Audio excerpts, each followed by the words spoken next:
An extremely common challenge when potty training a toddler is feeling like you finally got it all figured out, only for your little one to suddenly take a huge step back. They might start having accidents again, wanting their nappies or diapers back on, or even start refusing to use the toilet altogether. Now, while it is stressful, it's important to acknowledge that this isn't a failure on their part or yours. In fact, occasional setbacks in potty training, particularly after a significant change in their lives, are pretty standard. But your reaction as a parent to these setbacks can greatly influence how quickly and easily they're able to get past it. Your response is the difference between this being a minor setback or something that can last for months. So let's start with why these potty training setbacks happen, and then I'll show you how to respond to ensure that they stay brief. Toddlers by nature are creatures of habit who find comfort in having a routine and predictability. They feel safe and comfortable when everything is familiar, from the people they see to the things that they do. So when something changes in their world, big or small, it can actually throw them off. This could be something big, like a new baby in the house, moving to a new home, parents separating, or the loss of a family member. Or it could be smaller things, like going on vacation, changing daycare groups, or having a new babysitter. When these changes happen to their world, your toddler may step back from what they're learning, like potty training, while they try to make sense of it all. Think of those days when you're really tired or stressed. Instead of doing a workout, you might just want to sit and read. Just like you sometimes need a break when life gets hectic, your toddler might need a little break from potty training to adjust to whatever changes life has thrown their way. They're not doing it to be difficult, it's merely their way of coping when things feel a little bit overwhelming. So what should you do during these little setbacks? Well, the first step is to schedule a visit with a pediatrician or a doctor to make sure that there's no underlying health issues which could be causing the setback. For example, sometimes a child might avoid using the toilet due to the discomfort of constipation, and constipation itself is a relatively common issue in toddlers. In other instances, urinary tract infections or UTIs, though less frequent, can actually cause discomfort or pain, resulting in your child becoming reluctant to using the potty. Additionally, gastrointestinal concerns such as a stomach bug or dietary changes might also be the culprit behind these sudden changes. If it turns out that your child's health is fine, then they're likely just adjusting to some new changes in their life, and your job now is to create a stable environment to help them feel secure.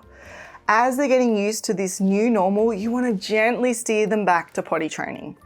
And one helpful tactic is to use a timer to cue both you and your little one that it's time for a potty break. Aiming for intervals of 1.5 to 2 hours apart tends to work well, as more frequent reminders like every 30 minutes can actually create stress, and it is usually not needed as most toddlers can stay dry for up to 2 hours at a time. When it's time for a bathroom visit, you want to turn each trip into a mini celebration.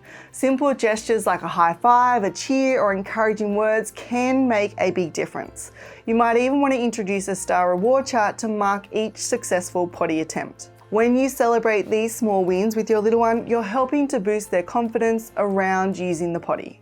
Now, your little one is going to be more confident to actually sit on the toilet if they feel comfortable, which means that you often need to reduce the size of the toilet seat as well as provide foot support.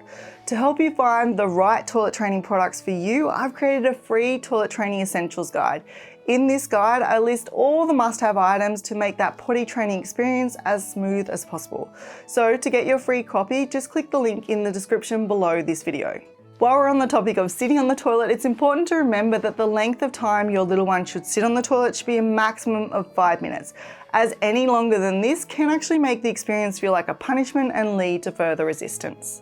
During this setback, it's likely that accidents are going to occur, and when they occur, it's important to remember that your demeanor or how you respond actually plays a significant role in how quickly your toddler will return to using the potty or the toilet.